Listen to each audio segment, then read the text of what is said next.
I was a sophomore at the University of Idaho, a business major, and I had to take and pass macroeconomics.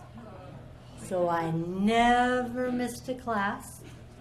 I'd get to the room and I'd sit at the top of the back of the room, and I studied, and I studied, and I studied. The man 2 rows ahead of me.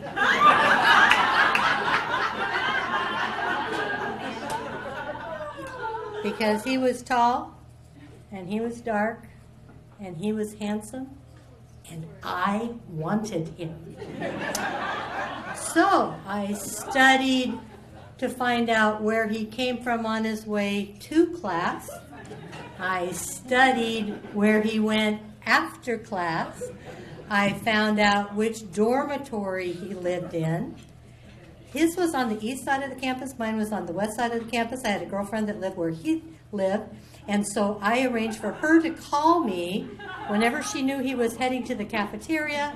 I would answer the phone. Okay, he's heading our way. And I would just happen to arrive in the cafeteria night after night after night at exactly the same time he did. Oh, hello.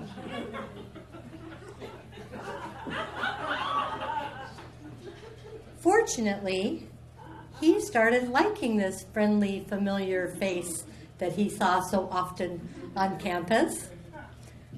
Unfortunately, once we got to know each other, we didn't have a thing in common. Nothing.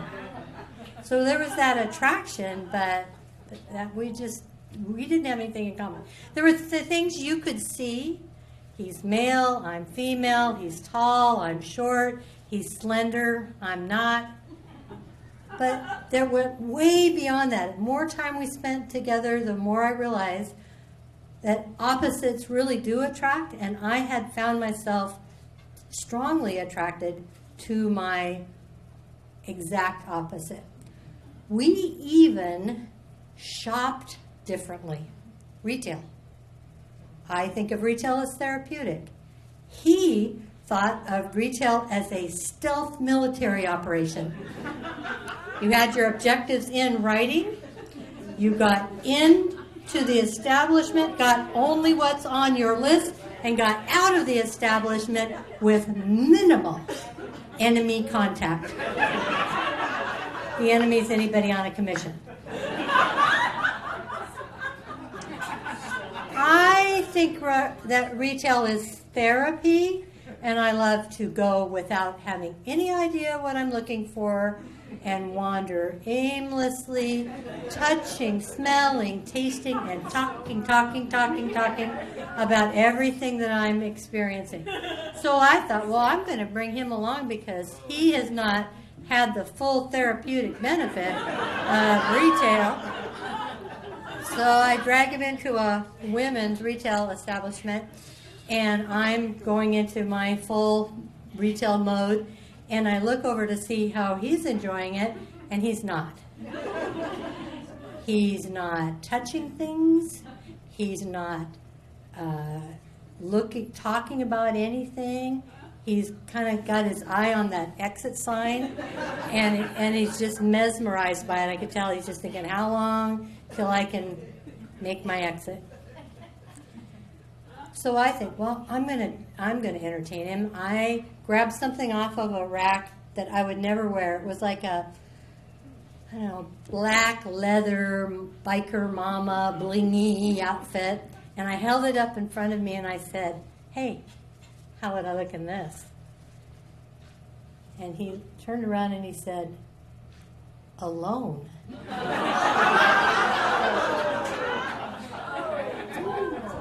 Also, retail's not going to be the thing we have in common. So he has this really good idea. Let's go to the mountains. I like the outdoors. Let's go to the mountains. We take my Chevy Chevette up the mountain, and we park at a trailhead. We start down the trailhead, and then he turns out he's a forestry major, and he doesn't like to follow trails. He likes to go bushwhacking across country in the forest. So he's tall, remember, so he's taking these big long strides through the shrubs. I'm trying to keep up with him. We walk for quite a while, and I realize another thing that we don't have in common, I don't have any sense of direction. And I'm hoping he does. And I'm also hoping he doesn't leave me, because if he leaves me on that mountain, I'm not getting off. I don't know where I am at all. So I introduced the topic of where the heck are we? And I said, so where's the car? And he said, it's right there. And I see this big thick brush. And I said, really? And he parts it, and there's my little baby blue Chevette on the other side. So he didn't leave me on the mountain. We continued to get to know each other and realize how attracted we were, and yet not at all alike. So the Chinese say it's the theory of yin and yang, opposites attract. Light needs darkness, right? So we were definitely that. And I'm wondering, how is this ever going to work? And then one day the topic of children came up, and he was the first man I ever dated who had a plan for fatherhood. He was going to be a dad, and he was going to be an amazing dad. And he was telling, he even had a name picked out for a little girl if he had her. And I thought, well, that's something. I too want children. And I told him about this family I babysat for in high school. They had 4 little kids, 3 little lively boys and a little dark-haired girl. And so I told him, when I want to have children too, and when I do, I want to have 4 children, like this family I took care of when I was in high school. And he said, I will father 2 of those. Oh, you think that's funny, do you? Okay. Well, as I say to our 2 children, who have also noticed that their parents are opposites,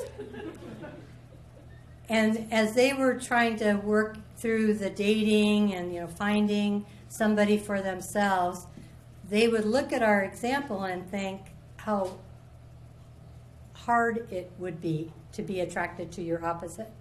And I would tell them, it really isn't as hard as it looks if the things that you're opposite are about each other, instead of finding them annoying, you think they're hilarious. And as long as that's true, opposites can get along fine, and light can exist because of the dark. So if you ever meet our children, and you would say to them, as many people have in their lives, your parents, they don't seem to have much in common. How did they ever meet? My children will look you right in the eye and say, Mommy stalked her. Mommy stalked him. Thank you.